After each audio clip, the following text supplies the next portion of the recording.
नमस्कार मित्रों, जीडी क्लासे 96 यूट्यूब चैनल की इस ऑनलाइन वीडियो श्रृंखला में मैं राजेश कुमार एक बार फिर से आप सभी का बहुत बहुत स्वागत करता हूं। मित्रों, पिछली क्लास के अंदर हम लोगों ने रक्त के बारे में बात की थी और जहां तक अपन ने बात अधूरी छोड़ी थी वहीं से आगे आज अपन कंटिन्यू करेंगे। मैंने आपको यह कहा था कि जो ब्लड का अध्ययन होता है उसे हम हिमेटोलॉजी के नाम से जानते हैं। मैंने यह भी कहा था कि जो ब्लड होता है उसका पीएच मान 7.4 होता है, अर्थात ब्लड हल्का क्षारीय होता है। हम लोगों ने यह भी बात की थी कि ब्लड एक कोलोइडी विलयन होता है। मैंने आपको बताया था ब्लड एक तरल संयोजी ऊतक है और मैंने आपको यह भी कहा था कि ब्लड होता है, ब्लड के अंदर जो लाल रंग हीमोग्लोबिन के कारण होता है। ब्लड की उत्पत्ति भ्रूणीय मेसोडर्म से होती है जो जनन स्तरों का दूसरी जनन लेयर का निर्माण करती है। अपने को इन बातों को तमाम जानकारियों को ध्यान में रखना है और इसी आगे आज अपन कंटिन्यू करते हुए ब्लड को और आगे समझेंगे। मैं आपको बता दूं कि वक्त का हर क्षण और रक्त का हर कण अपने लिए बहुत इंपॉर्टेंट होता है, इसीलिए अपन ब्लड के ऊपर इतने अच्छे से चर्चा करने वाले हैं। प्यारे विद्यार्थियों, मैं आपको बता दूं कि यहाँ पर अपन लोग जब ब्लड का अध्ययन करेंगे तो ब्लड को अपन दो भागों में बांटकर अध्ययन करेंगे। सबसे पहले अपन अगर ब्लड की बात करें तो ब्लड में सबसे पहला भाग अपन बांटेंगे, इसके ऊपर प्लाज्मा के ऊपर बात करने वाले हैं। किसके ऊपर? प्लाज्मा के ऊपर मैं बात करूंगा कि ये ब्लड का प्रथम कंपोनेंट होता है प्लाज्मा। और प्लाज्मा के बाद में अगली कड़ी अपनी होगी रुधिर कणिकाओं की, अर्थात रक्त कणिकाएं। रक्त कणिकाओं की अपन बात करेंगे। रक्त कणिकाएं या रुधिर कणिकाएं कहते हैं इनको, इनके ऊपर अपन बात करेंगे। तो कहने का मतलब ये हो गया कि इस ब्लड को आज अपन दो भागों के अंदर बांटकर बात करने वाले हैं। आप सभी जानते हैं कि जो रुधिर होता है बहुत इंपॉर्टेंट होता है। इसको अपन रक्त कहते हैं, इसको अपन रुधिर कहते हैं, इसको अपन शोणित कहते हैं, इसको अपन लोहित कहते हैं, इसको अपन लहू कहते हैं। ये तमाम जानकारियाँ, अर्थात इसको अपन खून भी कहते हैं। ये तो इंपॉर्टेंट नाम अपन भूल ही रहे थे, लेकिन मैं आपको बता दूं कि ये जो रक्त होता है इसको अपन दो तरीके से अध्ययन करेंगे। सबसे पहले इसका जो प्रथम कंपोनेंट होता है वो होता है प्लाज्मा, अर्थात रक्त का अधिकांश भाग प्लाज्मा से मिलकर बना होता है। मित्रों, मैं आपको ये बता दूं कि ये जो प्लाज्मा होता है इस प्लाज्मा के अंदर लगभग 90, मैं आपको बता दूं कि लगभग 90% तक क्या होता है? वाटर होता है, अर्थात जल होता है। 90 से 92% तक क्या पाया जाता है? इसके अंदर वाटर पाया जाता है। अगली बात, अगर अपन बात करें जल की तो जल इसमें तो 90% हो गया। अगर अपन बात करें तो 10% बाकी बच गया, वो क्या है? अर्थात 8 से 10% तक इसमें क्या पाया जाता है? इसमें 8 से 10% तक पाया जाता है। वो होता है आपका खनिज लवण। क्या होते हैं? मिनरल्स होते हैं, खनिज लवण होते हैं। और इसके साथ में प्रोटीन भी पाई जाती है। क्या पाई जाती है? प्रोटीन। तो यहाँ पर अपने को ये बातें याद रखनी है कि जो प्लाज्मा होता है, प्लाज्मा के अंदर 90 से 92% तक तो क्या होता है? वाटर होता है। कितना? 90 से 92% तक वाटर होता है। 8 से 10% तक खनिज लवण और प्रोटीन पाए जाते हैं। ठीक है। और अगर अपन रुधिर कणिकाओं की बात करें तो रक्त कणिकाओं के अंदर अपन किसको पढ़ने वाले हैं? तो रक्त कणिकाओं के अंदर अपन सबसे पहले पढ़ेंगे आरबीसी को, उसके बाद में हम लोग पढ़ेंगे डब्ल्यूबीसी को और उसके बाद में हम लोग पढ़ेंगे प्लेटलेट्स को पढ़ेंगे। प्लेटलेट्स को पढ़ने वाले हैं। तो कहने का मतलब इनकी बातें अपन लोग रुधिर कणिकाओं के अंदर करेंगे। और प्लाज्मा में अपन लोग किसकी बात कर रहे हैं?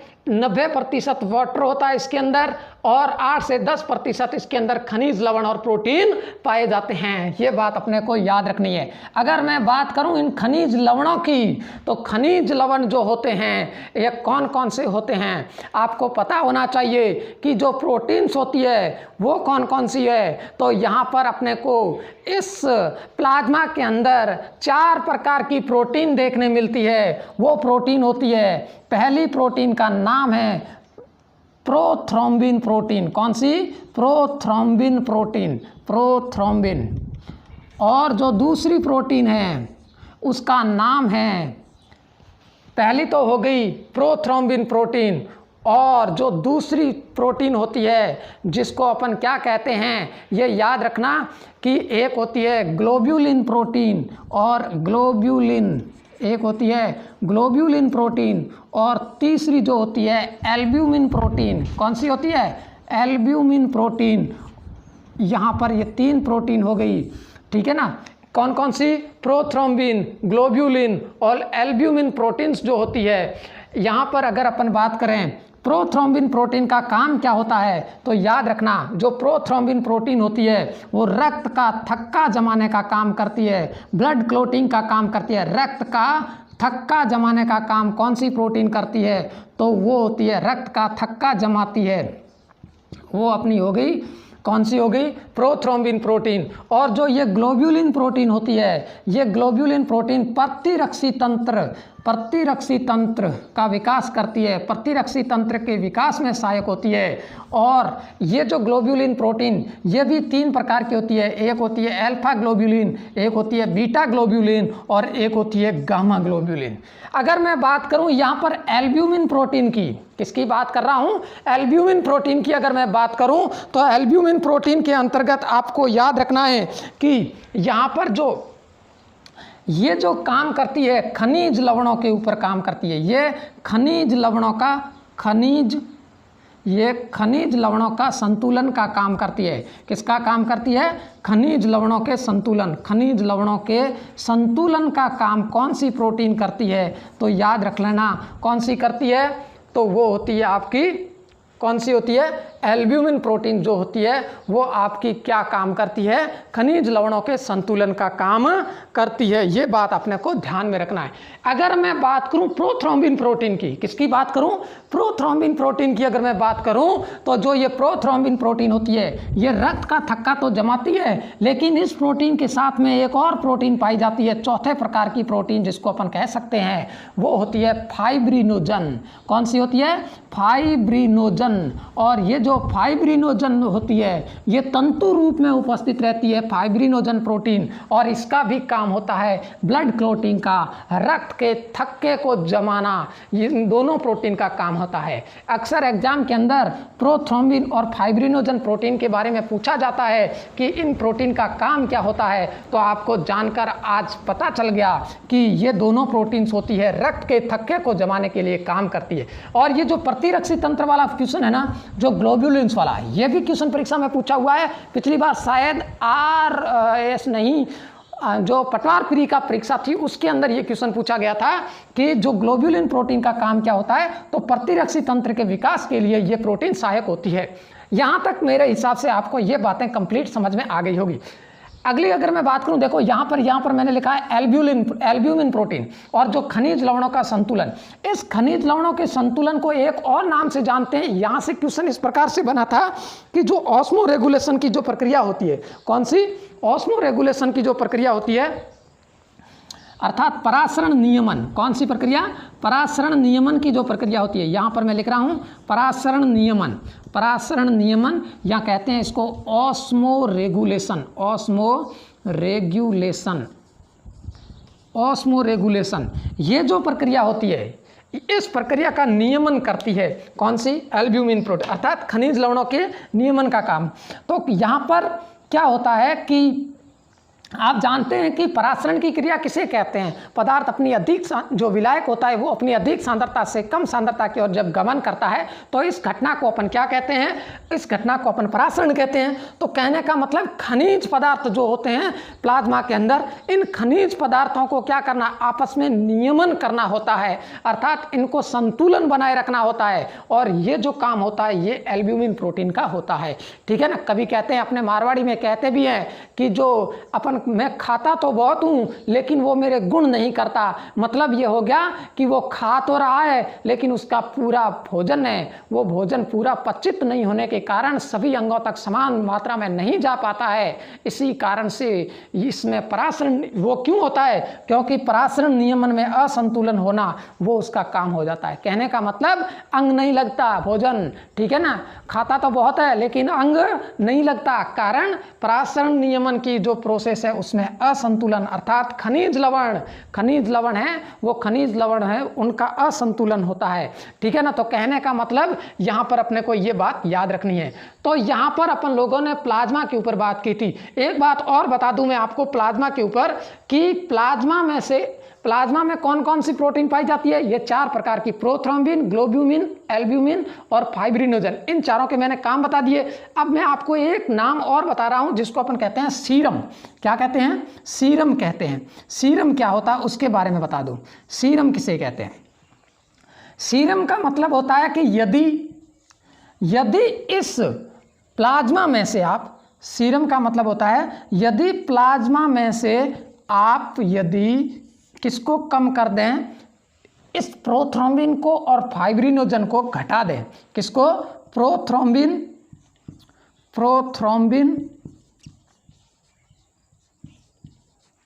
और किसको घटाना है? एक तो प्रोथ्रोम्बिन को घटाना है और एक फाइब्रिनोजन। प्रोथ्रोम्बिन और फाइब्रिनोजन को हटा दो, फाइब्रिनोजन को हटा दो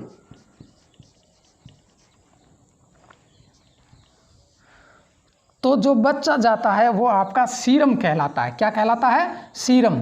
तो सीरम किसे कहते हैं ये याद रख लेना। सीरम होता है, आपने अक्सर हॉस्पिटल के अंदर देखा होगा कि जो सीरम होता है वो मनुष्यों को चढ़ाया जाता है, रोगी को चढ़ाया जाता है, क्योंकि वो क्या होता है कि प्लाज्मा होती है, उस प्लाज्मा में से प्रोथ्रोम्बिन और फाइब्रिनोजन को हटा देते हैं तो वो सीरम कहलाता है। और इस सीरम अर्थात ये जो सीरम होता है, इस सीरम को अगर ब्लड के में, आप जानते हैं ब्लड के अंदर रक्त कणिकाएं होती है, ऐसा व्यक्ति जिसके अंदर रक्त कणिकाओं की बिल्कुल कमी है ही नहीं, WBC, RBC, ठीक है, प्लेटलेट्स, इनकी कोई कमी नहीं है, लेकिन उसके अंदर कमी किसकी है? केवल प्लाज्मा में प्लाज्मा की कमी होती है। तो उस समय अर्थात उसके अंदर केवल प्रासरण नियमन ढंग से नहीं हो पाता है, इस कारण से उसके अंदर क्या चढ़ाया जाता है? सीरम चढ़ाया जाता है। ठीक है ना, सीरम चढ़ाया जाता है, ये अपने को याद रखना है। ठीक है, तो आज अभी मैंने आपको प्लाज्मा के बारे में ये बातें बता दी थी। अब मैं आपको आगे ले चलता हूँ, रक्त कणिकाओं के ऊपर लेकर चलता हूँ। ठीक है ना, तो अब अपन बात करेंगे रक्त कणिकाओं के। अगर मैं बात करूं रक्त कणिकाओं की, तो रक्त कणिकाओं के अंदर 3 प्रकार की जो ये रक्त कणिकाएं होती है। पहली होती है आपकी RBC, दूसरी होती है WBC और तीसरी होती है प्लेटलेट्स। इन तीनों के ऊपर अपने को बात करनी है एक एक करके। मैं आपको बता दूं, यदि अपन बात करें RBC के ऊपर, जहां तक एग्जाम के अंदर अगर सवाल पूछे जाते हैं तो ज़्यादातर क्वेश्चन होते हैं वो RBC से आते हैं। अपन लोग पॉइंट टू पॉइंट RBC के ऊपर बात करने वाले हैं, इसीलिए ऐसे पॉइंट लेंगे जो ज़्यादातर परीक्षाओं में कई बार पूछे हुए हैं। अपने को ज़्यादा डिटेल में नहीं जाएंगे, केवल और केवल RBC के उन पॉइंट को उठाएंगे जो परीक्षा में पूछे हुए हैं। तो पॉइंट टू पॉइंट चलने वाला हूँ। अपना पहला पॉइंट RBC के ऊपर मैं यहाँ पर शुरू कर रहा हूँ। RBC की फुल फॉर्म क्या होती है? रेड ब्लड कार्पल्स, अर्थात लाल रक्त कणिकाएं इसको कहते हैं। सबसे पहले अपन अगर RBC की बात करें तो लाल रक्त कणिकाएं, अपन पहला पॉइंट इसका होता है उपनाम का। क्या नाम है इस उपनाम? कौन कौन से RBC को और किस नाम से जानते हैं? सबसे पहले तो अपने को ये याद रखना, RBC को अपन लाल रुधिर कणिकाएं कहते हैं। क्या कहते हैं? लाल रुधिर कणिकाओं के नाम से जानते हैं। दूसरी बात आपको ये याद रखनी है कि RBC को हम लोग रक्ताणु के नाम से भी जानते हैं। तीसरी बात आपको ये याद रखनी है कि RBC को हम इरिथ्रोसाइट के नाम से भी जानते हैं। क्या जानते हैं? इरिथ्रोसाइट, अर्थात जो साइंटिफिक नाम मेडिकल साइंस के अंदर जो नाम दे रखा है वो इरिथ्रोसाइट है। तो अपने को याद रखना, रक्ताणु, रक्त के अणु, इरिथ्रोसाइट और लाल रुधिर कणिकाएं, ये RBC के उपनाम हैं। ठीक है ना। अब दूसरी बात करते हैं, ये क्वेश्चन नंबर 1 हो गया। दूसरा क्वेश्चन ये बनता है कि RBC का जो निर्माण होता है, RBC निर्माण स्थल, आरबीसी निर्माण स्थल कौन सा है, ये बात याद रखनी है। तो आरबीसी आप सभी जानते हैं कि आरबीसी का जो निर्माण स्थल है, पहली बात तो याद रखना कि जो वयस्क मनुष्य जो होता है, एक वयस्क मनुष्य के अंदर, एडल्ट के अंदर अगर अपन बात करें तो एडल्ट के अंदर लाल अस्थि मज्जा के अंदर, कहाँ पर, लाल अस्थि मज्जा, लाल अस्थि मज्जा में किसका निर्माण होता है, आरबीसी का निर्माण होता है। और दूसरी मैं बात करूं, अगर भ्रूणीय अवस्था के अंदर, कहाँ पर, भ्रूणीय अवस्था में, अगर भ्रूणीय अवस्था की अगर अपन बात करें तो आरबीसी का निर्माण कहाँ पर होता है, तो लीवर के अंदर होता है, यकृत के अंदर, और दूसरी बात है तिल्ली, जिसको अपन स्प्लीन कहते हैं, स्प्लीन के अंदर निर्माण होता है। प्लीहा कहो या तिल्ली कहो, उसके अंदर भ्रूणीय अवस्था के अंदर आरबीसी का निर्माण होता है। तीसरी अगर अपन बात करें आरबीसी निर्माण की क्रिया, आरबीसी निर्माण की क्रिया, आरबीसी निर्माण की क्रिया को क्या कहते हैं, आरबीसी निर्माण क्रिया, तो याद रख लेना आरबीसी निर्माण की क्रिया को अपन हीमोसाइटोसिस कहते हैं, हीमोसाइटोसिस कहते हैं,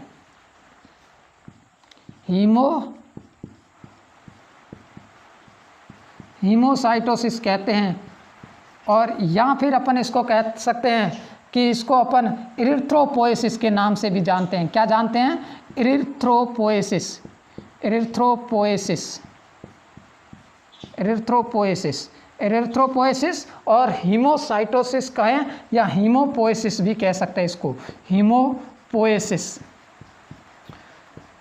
तो याद अपने को यहाँ पर 3 पॉइंट मैंने आपको अभी बता दिया कि आरबीसी का उपनाम कौन कौन से हैं, आरबीसी का निर्माण स्थल कौन कौन से हैं, और आरबीसी निर्माण की क्रिया को क्या कहते हैं। इन 3 पॉइंटों के ऊपर बात करने के बाद में चल रहा हूँ आगे, चौथे पॉइंट के ऊपर बात करूँ मैं, तो चौथा पॉइंट अपना ये है कि आरबीसी की संख्या कितनी होती है।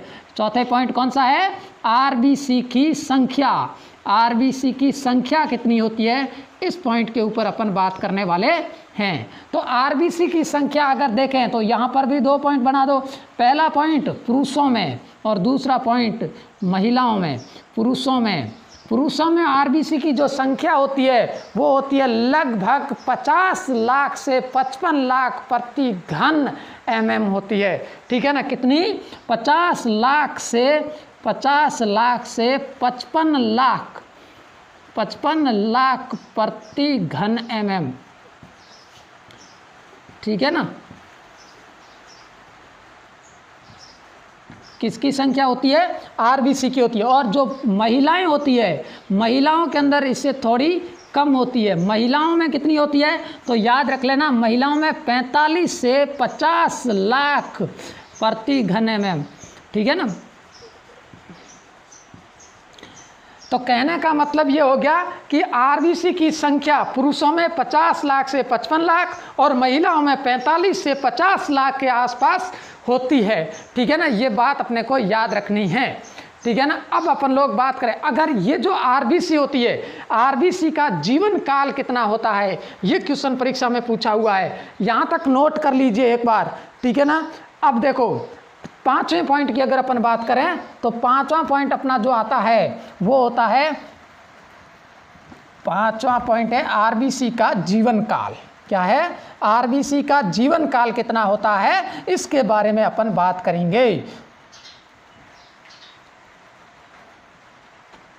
आरबीसी का जीवन काल, आरबीसी का जीवन काल।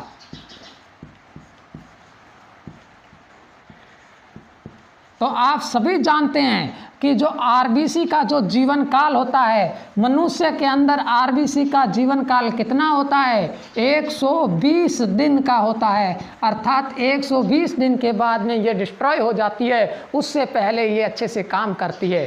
ठीक है ना, ये बात अपने को याद रखनी है। और जो छठा पॉइंट आता है वो होता है आरबीसी का, आरबीसी में केंद्रक, अर्थात मैं बात करूं आरबीसी में केंद्रक की, आरबीसी में केंद्रक की बात करूं, ये पॉइंट याद रख लेना, ठीक है ना, इन पॉइंटों से ही क्वेश्चन बनेंगे। आरबीसी में केंद्रक की बात करूं मैं तो याद रख लेना, स्तनधारी की आरबीसी में कोई केंद्रक नहीं होता है। स्तनधारी की आरबीसी में, स्तनधारी की आरबीसी में कोई केंद्रक नहीं होता है। आरबीसी में केंद्रक होता है वो अनुपस्थित होता है, केंद्रक नहीं पाया जाता, केंद्रक नहीं पाया जाता, नहीं पाया जाता। लेकिन अपवाद की अगर अपन बात करें, यहाँ पर एक अपवाद है, याद रख लेना, यह अपवाद यहाँ से क्वेश्चन बनता है। आरबीसी जो है वो स्तनधारियों में केंद्रक नहीं पाया जाता आरबीसी में, लेकिन याद रख लेना एक ऊंट है, ऊंट की जो आरबीसी होती है उसके अंदर आपको केंद्रक देखने मिलेगा, और एक है लामा, लामा की आरबीसी में केंद्रक देखने मिलेगा, और तीसरा आपने को ये याद रखना जिराफ, जिराफ की आरबीसी में आपको केंद्रक देखने मिलता है। लेकिन एक एम्फीबियन के बारे में भी बता दूं, मेंढक की आरबीसी में भी केंद्रक देखने मिलता है। ये बातें अपने को याद रखनी है। तो यहाँ पर अपन लोगों ने पढ़ लिया कि आरबीसी में केंद्रक होता है कि नहीं होता, तो आपने को ये याद रखना कि आरबीसी में केंद्रक नहीं होता है, ठीक है ना। अब अपने को बात करनी है आरबीसी के ऊपर 7वें पॉइंट पर, ठीक है ना। अगर मैं 7वें पॉइंट पर बात करूं, आरबीसी में 7 नंबर के पॉइंट पर अगर बात करें अपन, तो आरबीसी की जो साइज क्या होती है, आरबीसी का आकार क्या है, आरबीसी का आकार, तो याद रख लेना जो आरबीसी होती है उस आरबीसी का आकार कैसा होता है, तो अपने को ये याद रखना कि इसका आकार डंबलाकार होता है। कैसा होता है? डंबलाकार। और डंबलाकार, डंबलाकार कैसे बनती है, याद रख लेना, ये रहा आपका डंबलाकार, यहाँ ऐसे बना दिया, यहाँ ऐसे बना दिया, इस तरीके से ये डंबल सैप आकृति बन गई। तो कहने का मतलब ये डंबलाकार आकृति, आरबीसी की आकृति कैसी होती है, डंबलाकार आकृति। और जब इस आकृति को आप देखते हैं तो यहाँ पर ये अवतल सतह आपको दिखाई दे रही है, एक इधर से अवतल सतह दिखाई दे रही है, तो कहने का मतलब 2 अवतल सतह अर्थात द्विअवतलाकार, बाइकॉनकेव, अपन इसको द्विअवतलाकार भी कह सकते हैं। तो कभी कभार ये भी पूछ लेता है कि आरबीसी की आकृति कैसी होती है, तो द्विअवतलाकार या बाइकॉनकेव, ठीक है ना। तो याद रख लेना कि आरबीसी का आकार कैसा होता है, द्विअवतलाकार। अगर मैं बात करूं पॉइंट नंबर 8 की, तो 8वां पॉइंट अपना ये कहता है कि जो आरबीसी होती है, आरबीसी कहां पर जाकर नष्ट हो जाती है, आरबीसी का कब्रिस्तान किसे कहते हैं, तो याद रख लेना आरबीसी का कब्रिस्तान किसे कहते हैं, कब्रिस्तान, आरबीसी का कब्रिस्तान किसे कहते हैं, आरबीसी का कब्रिस्तान कहें या इसको अपन बूचड़ खाना कह सकते हैं, बूचड़ खाना, बूचड़ खाना क्या कह सकते हैं, बूचड़ खाना। आपको पता है बूचड़ खाना किसे कहते हैं, क्योंकि योगी आदित्यनाथ ने आते ही सबसे पहले इन बूचड़ खानाओं को ही बंद किया था। तो यहाँ पर आरबीसी का कब्रिस्तान कहें या बूचड़ खाना कहें, किसे कहेंगे, तो वो अपना होता है तिल्ली कह देते हैं इसको, इसको अपन स्प्लीन कह सकते हैं इसको, ठीक है ना, इसको अपन प्लीहा कह सकते हैं, ठीक है ना। तो तिल्ली या प्लीहा यहाँ पर आरबीसी नष्ट हो जाती है, तो कहने का मतलब अर्थात 120 दिन के बाद में जो आरबीसी तिल्ली या प्लीहा में पहुंच जाती है वहाँ पर ये नष्ट हो जाती है, इसीलिए इसको आरबीसी का कब्रिस्तान या बूचड़ खाना के नाम से जानते हैं, ठीक है ना। ये बात अपने को याद रखनी है। अगले पॉइंट की अगर मैं बात करूं आरबीसी के ऊपर, तो 9वां पॉइंट जो आरबीसी का आता है वो पॉइंट ये है कि आरबीसी का रंग कैसा होता है, आरबीसी का कलर कैसा होता है, आरबीसी का रंग आप सभी जानते हैं। मैंने कल आपको बताया था कि रक्त का जो लाल रंग होता है वो हीमोग्लोबिन प्रोटीन के कारण होता है, हीमोग्लोबिन वर्णक के कारण होता है, और ये वर्णक रंग प्रदान करता है। आरबीसी को कैसा रंग प्रदान करता है, तो आरबीसी को ये लाल रंग प्रदान करता है। तो आरबीसी का रंग कैसा होता है, लाल रंग की आरबीसी मनुष्य के अंदर आपको देखने मिलती है, ठीक है ना। तो यहाँ पर अपने को आरबीसी के 9 पॉइंट का अपन ने बात कर ली थी, और अब अपन चलेंगे आरबीसी के अगले पॉइंटों के ऊपर। अगर मैं बताऊं आरबीसी के अगले पॉइंटों के, यहाँ पर देखो आप एक बार इसको नोट कर लीजिए, एक बार आप इसको नोट कर लीजिए, इन 9 पॉइंटों को नोट करो। देखो, अब देखो, अगर मैं बात करूं आरबीसी के 10वें पॉइंट के ऊपर अगर मैं बात करूं तो आरबीसी जो होती है, इस आरबीसी की अगर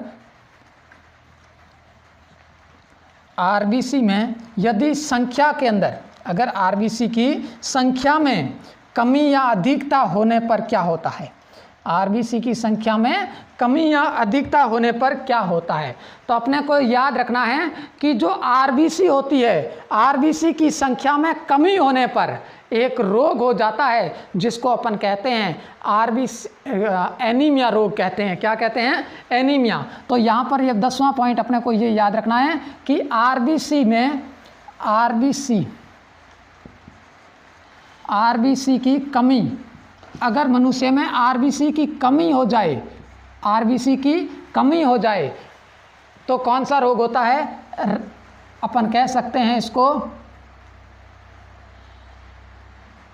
एनीमिया कह सकते हैं। इसको क्या कह सकते हैं? एनीमिया कह सकते हैं। इसी रोग को एक और नाम से जानते हैं, क्या कहते हैं? रक्ताल्पता। रक्ताल्पता, ठीक है ना, रक्ताल्पता के नाम से भी जानते हैं, रक्ताल्पता, ठीक है ना, रक्ताल्पता कह सकते हैं अपन लोग। तो कहने का मतलब इसको एनीमिया कह सकते हैं, इसको रक्ताल्पता कह सकते हैं, और अरक्तता भी कह सकते हैं। क्या कह सकते हैं? अरक्तता भी कह सकते हैं। तो याद रख लेना, इसमें अपने को हीमोग्लोबिन की कमी कहें, हीमोग्लोबिन की कमी कहो, आरबीसी की कमी कहो, या आयरन की कमी कहो, इनमें आयरन की कमी कहो, इनकी कमी से होने वाला जो रोग होता है वो कौन सा है? एनीमिया रोग कहलाता है। कौन सा रोग कहलाता है? एनीमिया रोग। और जब ये रोग हो जाता है, देखिए गवर्नमेंट ने भी अपनी एक स्कीम चला रखी है कि जितने भी जो गांव के अंदर जो डिस्पेंसरियां बनी हुई है, उन डिस्पेंसरियों में तथा जो सरकारी स्कूल है, उन सरकारी स्कूल में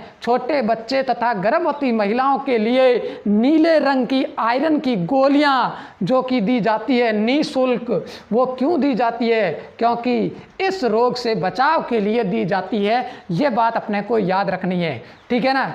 अगली मैं बात करूं आरबीसी की, अगर मैं बात करूं आरबीसी के ऊपर 11वें पॉइंट के ऊपर अगर मैं बात करूं तो आरबीसी जो होती है, आरबीसी के अंदर आपको पता है कि जो हीमोग्लोबिन होता है, ठीक है ना, अगर ये हीमोग्लोबिन आप बाहर पहाड़ी क्षेत्र में निकलते हैं, ठीक है ना, पहाड़ी क्षेत्र में जाते हैं तो जैसे जैसे आप ऊपर की तरफ बढ़ते जाएंगे, पहाड़ की तरफ ऊपर की तरफ चढ़ते जाएंगे तो आरबीसी की संख्या में बढ़ोतरी होती जाएगी। ऐसा क्यों होता है? ऐसा इसलिए होता है क्योंकि जब आप पहाड़ में ऊपर चढ़ते हैं तो वायु दाब में कमी आती है, और जब वायु दाब में कमी आती है मित्रों तो वहाँ पर ऑक्सीजन की कमी हो जाती है, और जब ऑक्सीजन की कमी होती है तो हीमोग्लोबिन को अपनी संख्या को बढ़ाना पड़ता है। इसी कारण से जो पहाड़ी क्षेत्र के लोग होते हैं उनमें आरबीसी की संख्या अधिक होती है। ये बात अपने को याद रखनी है।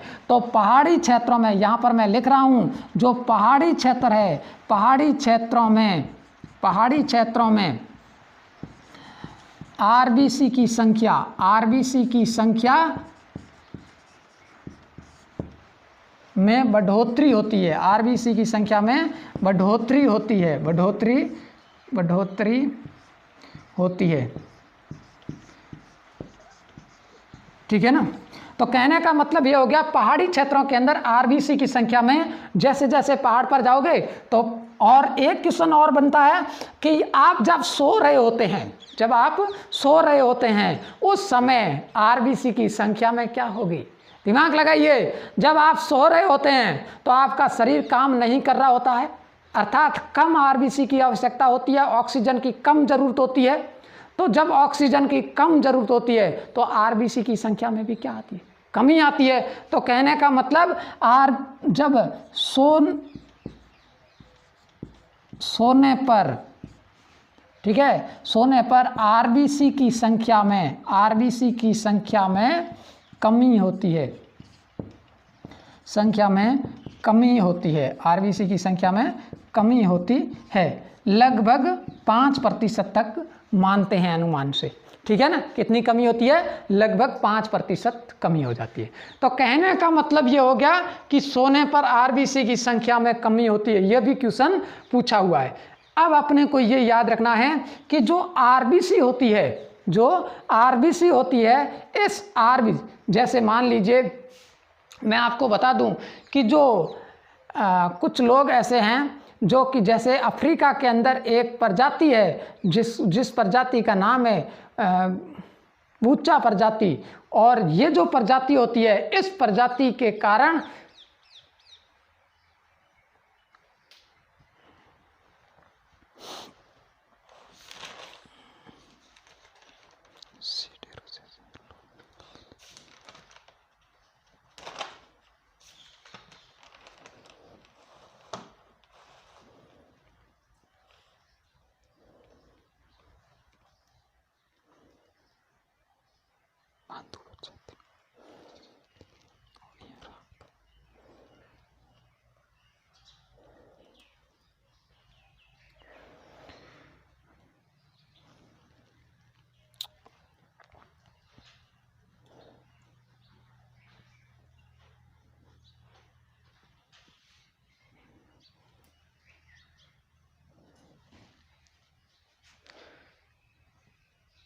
हाँ, तो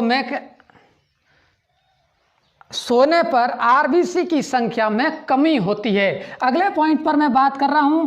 अगला पॉइंट अपना आता है कि जो आरबीसी होती है, उस आरबीसी के अंदर यदि आरबीसी की संख्या शरीर में बढ़ जाए तो क्या होगा? आरबीसी की संख्या शरीर में बढ़ जाए, आरबीसी की संख्या शरीर में बढ़ जाए, शरीर में बढ़ जाए। अगर आरबीसी की संख्या शरीर में बढ़ जाती है तो एक रोग हो जाता है जिसका नाम है, क्या नाम होता है? आरबीसी की संख्या यदि शरीर में बढ़ जाती है तो एक रोग हो जाता है जिसको अपन कहते हैं पॉलीसाइथेनिया। क्या कहते हैं? पॉलीसाइथेनिया। इसको कहते हैं पॉलीसाइथेनिया, साइथेनिया या साइथेमिया, पॉलीसाइथेमिया के नाम से जानते हैं। ठीक है ना। अगर अपन बात करें आरबीसी के ऊपर कि क्वेश्चन ये पूछा जाता है कि आरबीसी की संख्या सर्वाधिक किसमें पाई जाती है? संसार में सर्वाधिक आरबीसी की संख्या किसमें पाई जाती है, ये क्वेश्चन पूछते हैं।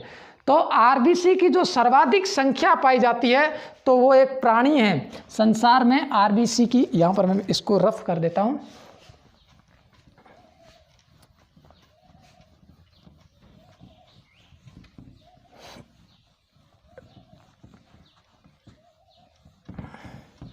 बारह पॉइंट हो चुके हैं। 13वां पॉइंट है अपना, आरबीसी की सर्वाधिक संख्या किसमें पाई जाती है? पॉइंट नंबर 13, और यह है कि आरबीसी की सर्वाधिक संख्या